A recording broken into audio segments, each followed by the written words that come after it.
Well, good morning and welcome once again to Elevenses. I'm Kevin Williams of Survival Skills Rider Training. It's the 28th of March 2021 and it's one day before we come out of the strictest level of lockdown, at least. A bit of a dull grey day here in London and a bit chilly, but we have the promise of a bit of a heat wave towards the end of the week. So there's something to look forward to if you're riding in the UK. Got quite a lot to get through today. I'll just talk very briefly about the presentation I gave last night for New Zealanders. Bloodbikers in Scotland are going electric. Carole Nash are warning that there are fake sites attempting to divert customers away from the proper site. Entry-level Harley is to be built in China. A few more details on the Triumph TE1 electric bike that we saw last time out. I'll ask you if you'd spend £28 on a pair of handlebar levers. And we'll just have a very quick look at the COVID rules from Monday to see how they affect riding. And we'll finish off with a fairly important discussion point, actually, all about something called the startle effect. And that refers back to yesterday's Focus on Friday written event. So, okay, don't forget, if you have a comment or a question or anything you want to say generally, suggestions from something to be covered in a future show, drop me a line via the question and comment stream. I will get back to you. Right, Clive has looked in. Good morning, Clive. Nice to see you here. Right, okay, so on with the topical news, controversial views and better biking tips. Just a thank you, first of all, to the New Zealand Transport Agency and their Accident Compensation Corporation for the opportunity to deliver Science of Being Seen online for the Shiny Side Up Online Sunday event. It was Sunday daytime, of course, in New Zealand, but late Saturday night UK. So I was actually on live at 1 a.m. here. Rather gratifyingly, I've been told that the live viewing numbers went up 11.5% when Science of Being Seen came on. So it's actually good to see that so many riders really are interested in wanting to understand the real science that is behind motorcycling. So often we hear just get on and ride it. I've never believed that. I believe we have to know what we're doing. So yes, that's a sort of confirmation really that my thinking's along the right lines. Now, right now, I don't know if the event is being archived. I would certainly hope it was, because it was in the middle of the night. I would have liked to have sat down and watched some of the other presenters, but unfortunately I didn't get to. So if it can be reviewed retrospectively, I'd be interested in that. So I'll try to find out and let you know. Don't forget, of course, if you belong to a club or a riding group, you can book your own Science of Being Seen presentation, and you can do that, of course, via Zoom now, anywhere in the world. So just drop me a line. We have Paul, Nigel and Tony, who's just been jabbed, all sitting in on the show. Tony's actually waiting for his half an hour before he can drive home. Right, good to see you guys. So, all right, let's have a quick look at the first thing I want to show you. That's a Zero SRS. It's an electric motorcycle. It's the fared version of the SRF I test rode and thoroughly enjoyed 2 years ago. The bike was bought with a 24,896 award. I win the Pretty Patel Award for being unable to repeat a number. That enabled the volunteer group to buy the electric bike and a charging station for it. And it all came from a community climate asset fund. Now, the Zero is no slouch. The electric motor develops the equivalent of 110 horsepower, and that pushes it to a top speed of 124. The bike itself is going to be named Sadie after a fundraising group called Sadie's Shed.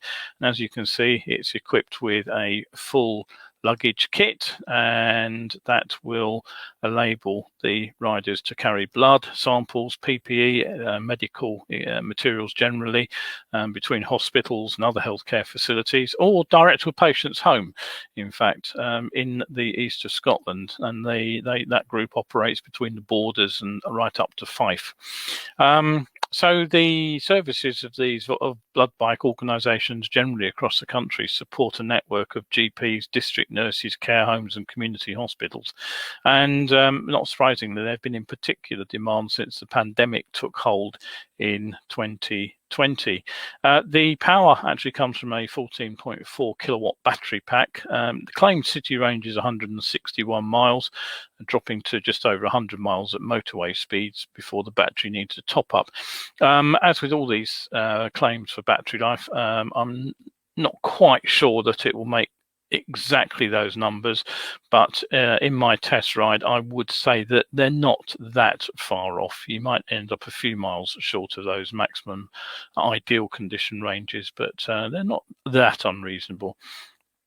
The good news is that the Zero does come with an optional 6 kilowatt rapid charger, and when you have one of those, you can plug it in and you get 95% of your battery back in just on an hour. So it does take some of the issues of range anxiety out. Edinburgh-based Saltire Motorcycles supplied it.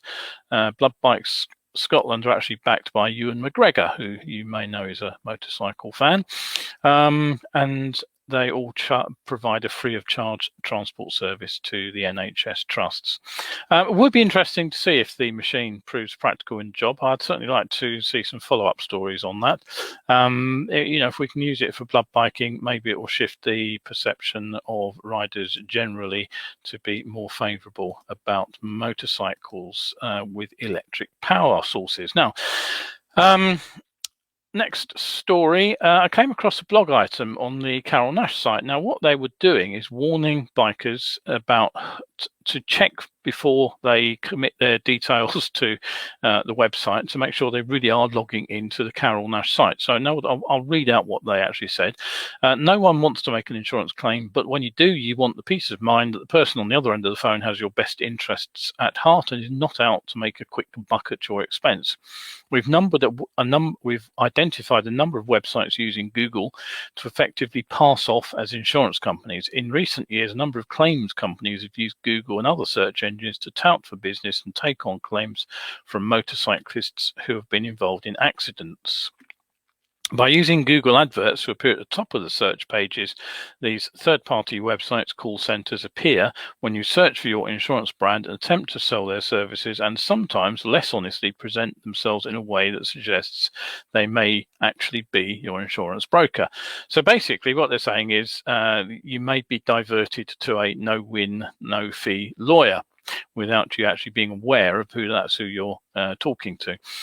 So although these sites should be clearly marked with an ad beside them, some less scrupulous businesses may actually use the insurance company branding to give the impression that they are official representatives of that brand. Now, the obvious point is that if you do call one of these businesses, you're not dealing directly with the broker. Now, it's not illegal to offer any kind of insurance claims service, but Carole Nash point out that their business will involve around making money, and that they do that by claiming commission from the compensation. Now, I would also point out that Carole Nash are in the business of making money, and that their profits involve paying out as little as possible on a claim. So predictably, Carole Nash say you should work with them for reasons of what they describe as convenience and expertise, but it is worth remembering you do not have to use any solicitor appointed by any insurer. You can arrange your own. You can get independent legal advice, and you don't have to accept any offer that's made to you. So you may get a better result if you do use a solicitor, or in fact even go to court. So it is important to know who you're talking to, but don't think from this Carole Nash statement that the only people you should deal with are them. Right, okay, so we've got a question from Nigel. Where exactly do you plug your 6K charger into, or are we assuming a dedicated supply has been installed? If I remember right from the Zero demo, it just goes into a standard 13 watt outlet. I believe the high power charger goes into 2 of them. you need presumably then 2 different charging circuits within the house, or 2 different ring mains, or whatever it is. I'm not an electrician, so don't quote me on that. But certainly the bike I rode had the quick charger fitted, and it was just being charged via a pretty standard looking extension cable back into the showroom through the front door. So I don't think you need a dedicated port for these bikes. Right, okay. So don't forget, you can catch up with this show at 11 on Wednesdays and Sundays. And if you miss it live, it is obviously available on the Facebook page. But you can also head over to my YouTube channel, Survival Skills UK. Don't forget that all important UK, or you will find someone showing you how to sharpen a knife. And you can also catch it on my Ko-fi page, which I'll show you the link to in a while. Now, last week we looked at the Chinese tendency to borrow from other manufacturers, with the Hanwei G30 having a distinct look and feel resemblance to the Royal Enfield's Himalayan, although there are many design elements within that bike which do make it different, so it's not a clone. But when I tell you that China's Qianjiang Motors is reportedly developing a V-twin cruiser that looks like a Harley Sportster, you may be in for a surprise, because it's not a clone, it's not even a replica or a near image of the original. It really is a Harley Davidson. It's being built outside the US as part of a partnership between Harley Davidson and the Qianjiang Group. I'm not going to say it again 3 times, it's twice is quite enough. The Chinese manufacturer is the parent company behind the ostensibly Italian brand Benelli. Now, I've mentioned this rumour mill before because it spilt the beans quite early on, and it's undoubtedly an attempt to crack into the sort of emerging markets in Indonesia and India, which are growing rapidly. But given that India actually has some of the toughest emission laws in the world, I'd guess there is a chance that we could see this bike in Europe, because basically it's aimed at the relatively new rider. It's likely to be powered by a 300cc V-twin. The word coming out is it'll produce about 30 horsepower, so it's not going to shake the ground, but it'll trundle along at a reasonable speed. It should get to about 80, 85 miles an hour without too much trouble. The design sketches that I've seen has all the classic Harley features, a sort of teardrop tank and high-ish bars and so on. Rather less Harley-like is a featherweight curb side weight of just 165 kilograms. And it's also likely to be fitted with TFT instrument panels, which argues that these things are actually now becoming cheaper to fit to bikes than the conventional analog dials. And it'll probably include Bluetooth for smartphone connectivity and turn-by-turn navigation, something that seems to be becoming de rigueur on modern motorcycles. Okay, so another bike that we looked at just a few days ago was the Triumph TE1, the electric design concept bike, which has now reached sort of test of engine and powertrain stages and design exercise. Williams Advanced Engineering are behind the motor and battery, and they have a strong pedigree in this, because basically they provide the battery systems for the majority of the global electric racing series, including Formula E. And what they say is that the energy density of this new battery is a significant step forward from existing electric power sources. And basically what that'll do is give the rider more power for longer.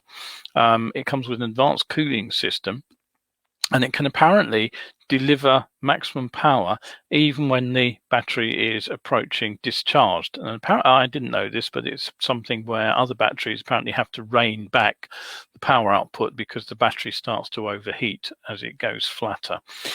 So the Triumph will actually give you full power right up to the moment you run out.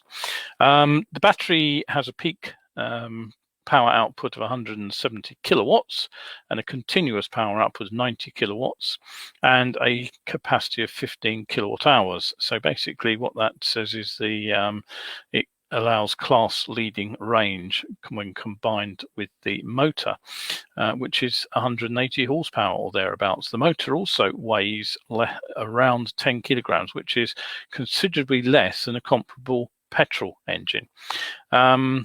It also gives you a fast charge time of under 20 minutes, 0 to 80% capacity via a 360 volt system.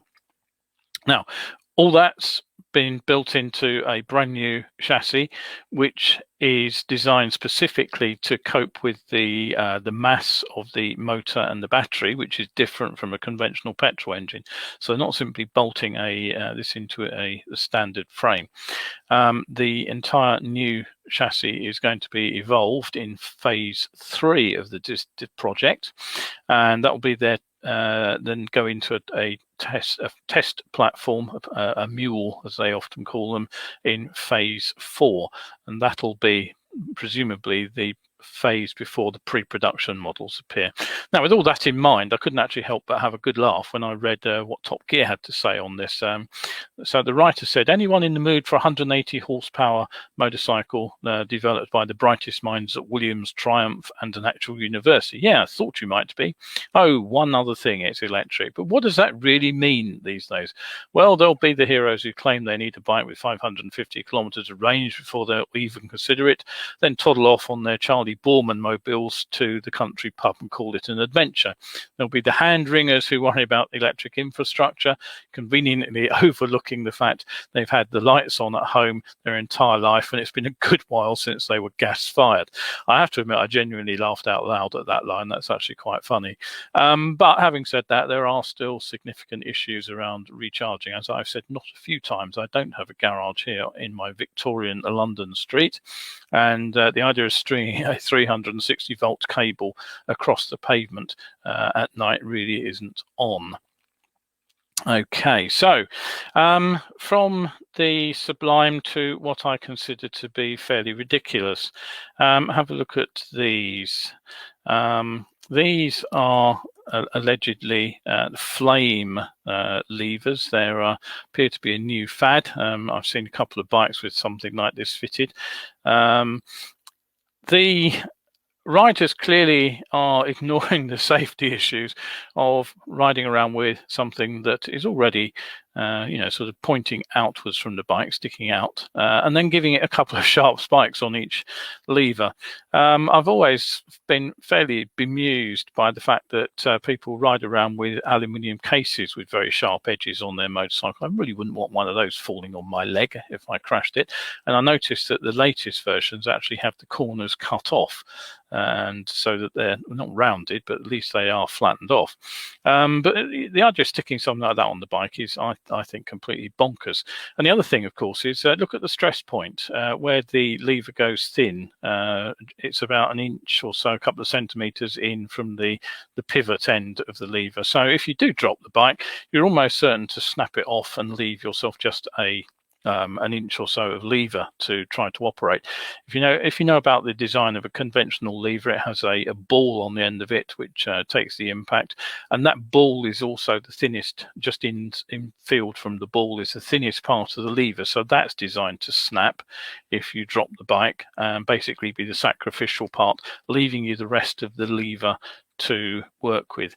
If you must have some of these, they're £28 from China, and the chances of them being a good clean fit I would have thought were fairly remote, but hey ho, there we are.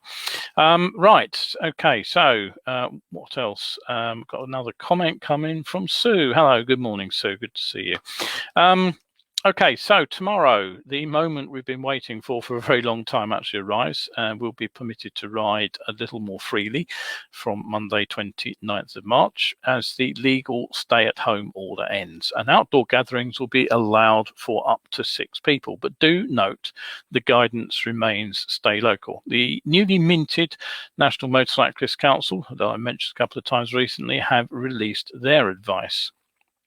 And what they say is you can use your bike if you need to travel a short distance within your area to take open air recreation locally, for example, to go to a leisure motorcycle ride, to access open spaces such as parks, beach, countryside accessible to the public, forests, public gardens, or the grounds of a heritage site. They then say that you should follow relevant practical advice and guidance. They point out the term open air recreation is not defined in the regulations and could be argued as encompassing motorcycling for leisure on public roads. But the advice is still to stay local, and this is advice but not law. So basically what they're saying is it's up to us to use our own judgment as to what counts, bearing in mind what they describe as likely adverse publicity for motorcycling as a whole. You'll recall the fuss that's currently going on in Rye over large groups of riders turning up down there for meets. So they say use common sense and recognise what is both reasonable and sensible given the current circumstances when making personal choices about when and where to ride until restrictions are fully removed. All of us are, in effect, ambassadors for motorcycling. The perception of the public at large should be considered when travelling any distance. So basically, what I'm saying here really, I'm in full agreement with the council's advice here. If you're riding to the wilds of Wales from Liverpool or Manchester or even London, that's probably not staying local, is it? So have a think about that. The indicative date for the change away from staying local is actually May the 17th, if there are no updates to the roadmap. So a couple of tips from me.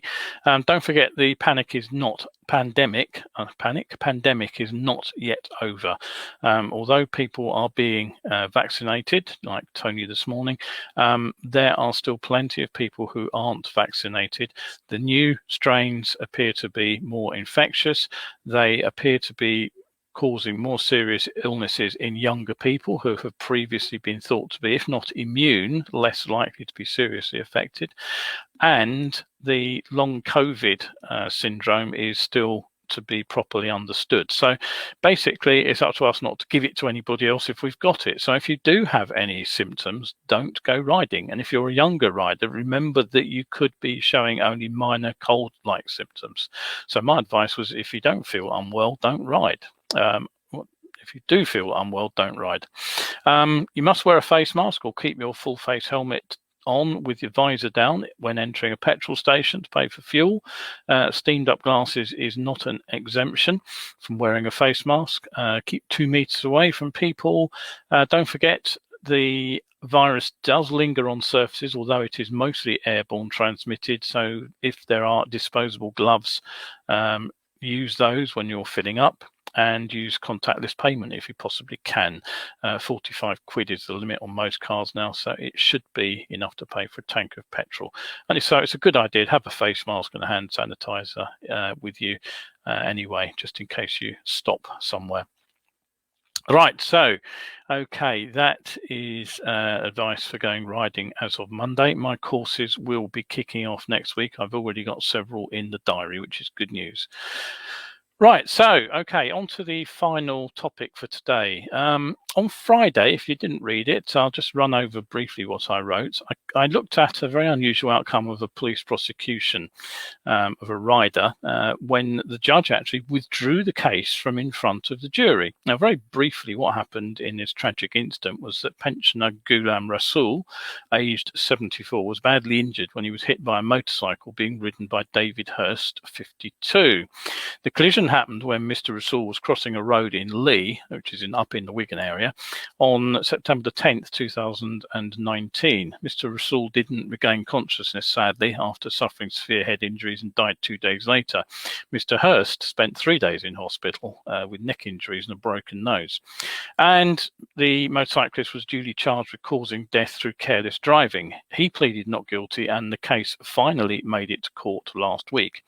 Now, the prosecution alleged that the rider had only reduced his speed at the point of no return. Now, I don't have the full transcript. I only have the newspaper reports to go on. But the key point seems to be that the prosecution set out to prove that Mr. Hurst put himself in a position where the collision became unavoidable. So basically, to understand that, you have to put yourself into the shoes of what they tends to be called sometimes along the lines of a prudent motorcyclist. And you argue retrospectively that that prudent rider would have done differently faced with those same circumstances. But here, and I said yesterday, Friday, I was utterly astonished by this. Having heard the evidence from both sides, the judge, Paul Lawton, withdrew the case from the jury and he gave the rider a not guilty verdict. His reasoning, as he told it to the jury, was that he had concluded it was impossible for them to put themselves in the defendant's position with the evidence before them. And he cited the dynamics of the incident. Now, as also mentioned on Friday, unlike most collisions where much of the evidence is anecdotal from eyewitnesses or it's forensic for looking at things like skid marks or trying to calculate impact speeds from damaged vehicles, in this case, the entire incident appears to have been visible on CCTV. So the actual responses could be seen directly, as well as the pedestrians' movements. And when viewed, expert witnesses for the defence said that nothing the rider had done was inappropriate. The road was a 30 limit. CCTV showed that Mr. Hurst saw the pedestrian braked almost 40 metres away, which is way beyond the emergency stopping distance at 30. The prosecution's case hinged on the rider's inability, though, to respond immediately when the pedestrian unexpectedly stopped crossing the road and hesitated directly in his path. Judge Lawton said that at 14.6 metres, Mr. Rasool froze, which was an understandable response, but entirely unpredictable. The judge continued by saying that Mr. Hurst could have stopped with a 0.5 second reaction time. And so that suggests to me that the rider had slowed somewhere round about 20 miles per hour when he saw the pedestrian ahead of him. The crucial factor is that 0.5 second reaction time is the best case scenario. We have to be ready for and expecting to hit the brakes in order to pull off that kind of response. It's the kind of time that we would demonstrate in the middle of the emergency stop exercise in the car or on the bike, because we know what we've got to do and we go straight into our braking routine. Now, once again, I don't have the transcript, but the implication is that the prosecution's case was that the prudent rider would have been able to react that fast when the emergency developed. But fortunately for Mr. Hurst, real life intruded, and the judge told the court that the normal reaction time is actually 0.7 to 2 seconds. So much longer than that minimum reaction time. And to my astonishment, he went on to say the court is to award him the 2 second reaction time. Okay. So that's what happened in the court. Where does this 2 second reaction time come from? Well, the answer is what's been called the startle effect. The conventional approach to motorcycle and driver training has always been to train us in emergency maneuvers. Anybody who's taken bike training in the last 30 plus years knows how to perform an emergency stop. And the swerve exercise has been part of the test for a decade now. But in an emergency, things rarely go to plan. We've known for a long time that the direct cause of many motorcycle crashes is an inappropriate response to an emergency. Typical reactions are an overreaction, big hand for the front brake, which is why bikes now have mandatory ABS, or we target fixate. We look at the hazard and not at the way out of trouble, and that's a fair chance that's one of the problems that happened here. Now, Keith Code identified these inappropriate responses years ago and called them survival reactions, and he also identified a third. In a significant number of crashes, the rider simply freezes and completely fails to make a meaningful response. Combine that with target fixation and you begin to see exactly what happened here. So I'm calling this the startle effect for reasons which will become obvious in a moment. Now, if Code identified the issues, a US researcher called James Ulay, who worked with Harry Hurt on the Hurt Report that you may have heard of, he got his tape measure out to try to put some numbers onto this startle effect. And what he found was that if things go wrong when the rider is 3 seconds or more away from the collision point, then there was almost always a good outcome. Now, When did that rider, in this case, put his brakes on initially? He was 38 meters away plus, and that 30 miles an hour is just over 3 seconds away. But when the hesitancy happened, when the pedestrian stopped moving, he was much, much closer. And what Ulay found was, with less than 3 seconds to the collision point, many riders who could have braked to a halt, remember that's what the prosecution case was built on, that the fact that the bike could theoretically have stopped in the distance available had the rider reacted immediately. Ulay found that most riders actually fail to get out of trouble once they've crossed that 3 second threshold. So something derails our response between over 3 seconds and less than 3 seconds. And what we have to ask ourselves is why we don't perform in the way we've been trained once we've crossed that threshold. And the answer is basically surprise. It's what no surprise, no accident is all about. When a situation develops in a way that we weren't expecting, that is when things go wrong. Now, as with so much safety research, the airline industry is well ahead of road safety here. So something I snipped out from a study from Griffith University in Australia. When a sudden upset occurs, such as icing or powerful air currents from a storm, even the best pilots can experience a startle effect and may struggle to recall manual flying skills for that rare situation. A person's ability to process information is significantly impaired for 30 seconds after being startled. 30 seconds, remember that figure. Duncan said on the thread on Friday, you'll remember that Chesley Sullenberger ditched his Airbus in the Hudson because of the delay in recognizing the unfolding situation for what it was, 2 engines had failed, and then doing something skillfully about it. In the simulator, a primed pilot, i.e. one who was told that he was going to suffer both engines out at a particular height and who already knew where all the possible landing points were, he could have made it to Teterboro Airport and landed the plane at the airport, but only if he had that near zero delay between the surprise event, the startle, and the reaction. Take out the startle and the plane could have been landed. But Sullenberger didn't have that advantage. The engines went out. He had to recognize that both engines had been lost. He then had to orient himself and work out whether or not he could get to one of the airports. It didn't take him very long at all to realize that he couldn't make it and that his only option was the Hudson. But they did try to hang him out to dry on that decision because they said an alert pilot could just about have made it to Teterboro. Now, interestingly, Sullenberger was called as a witness to the US congressional hearing into the 2 aviation crashes involving Boeing's 737 MAX, which hit the headlines. Not surprisingly, with the impact of those 2 crashes on Boeing's financial future, there was an effort to shift at least some of the blame onto the crew of those 2 aircraft. One congressman notably said that facts in the preliminary report reveal pilot error as a factor. Sullenberger, in his witness statement, strongly disagreed. And basically, he said that pilot training on the aircraft with those modifications is absolutely essential. It was no good just reading about how the plane was changed. He said, I can tell you firsthand that the startle factor is real and it's huge, and it quickly interferes with one's ability to quickly analyze the crisis and take effective action. Pilots must develop the muscle memory to be able to quickly and effectively respond to a sudden emergency. Reading about it on an iPad is not even close to sufficient. Pilots must experience it physically firsthand. Now, as a highly trained pilot talking about the issues that he's suffered in the air, and we know full well that road users are nowhere near as highly trained. And read Sullenberger's thinking about the need for first-hand training there. What he's talking about is simulator time.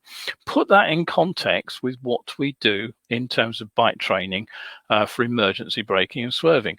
All of that training is now delivered in a sterile off-road, hazard-free environment. We learn the technical skills to stop or swerve, but there is absolutely no context in which we use them. There is no context to a real life emergency. We can be told till the cows come home that the roads are risky places, but our experience actually tells us otherwise. As general, things don't go wrong. Pedestrians crossing the road in front of us keep going. They don't suddenly stop and shuffle backwards and forwards as the unfortunate pedestrian did in this incident when we're 15 meters away. I make no apology for saying this over and over, because it's crucial to understanding why it was your best riding buddy, or that rider from that advanced group, the one everybody thought would never crash, who actually did crash. The aviation world has known about this startle effect for at least a couple of decades. Road safety? Well, we ignore it. Rather than invest in simulators to train riders and drivers for things that will go wrong, we still want to blame the rider or driver for failing to cope with what will be, for the vast majority of us, a one-off event. It'll be something we will never have experienced before, and it'll be something we will never, ever experience again. And with a few exceptions, like this remarkable court decision, it's still broadly assumed that it's bad riders and bad drivers who cause crashes. And the solution is always better behaviour, better skills, better enforcement. So if they don't shape up, basically drivers and riders should be punished. As if that will help the next rider who has a pedestrian stepping out in front of him to avoid that pedestrian and save that pedestrian's life.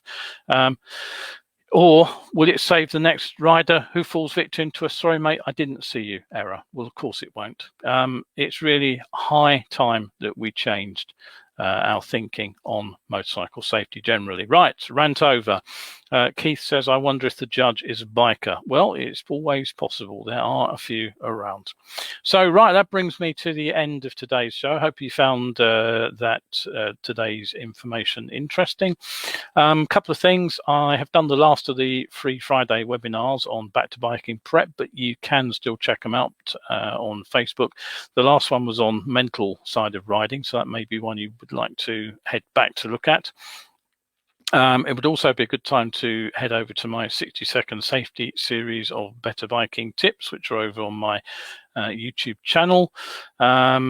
Tips on Tuesday, skills on Saturday posts are now cross-posted over to my coffee page, which you can find if I can click the right button. Dum-de-dum-de-dum, there it is. You can find it over there. There are well over 300 over there at the moment. And anything else to say? Don't forget the newsletter. If you want direct access to Facebook posts like the one on Friday, sign up for the newsletter and you'll get it sent straight to your inbox. Right, okay, that is it for today. Thank you for looking in once again. I hope we all get out there safely on Monday and that the weather perks up and that we start to regain our biking skills. Stay safe out there, everybody. Thank you once more for looking into the Elevenses show. Bye for now.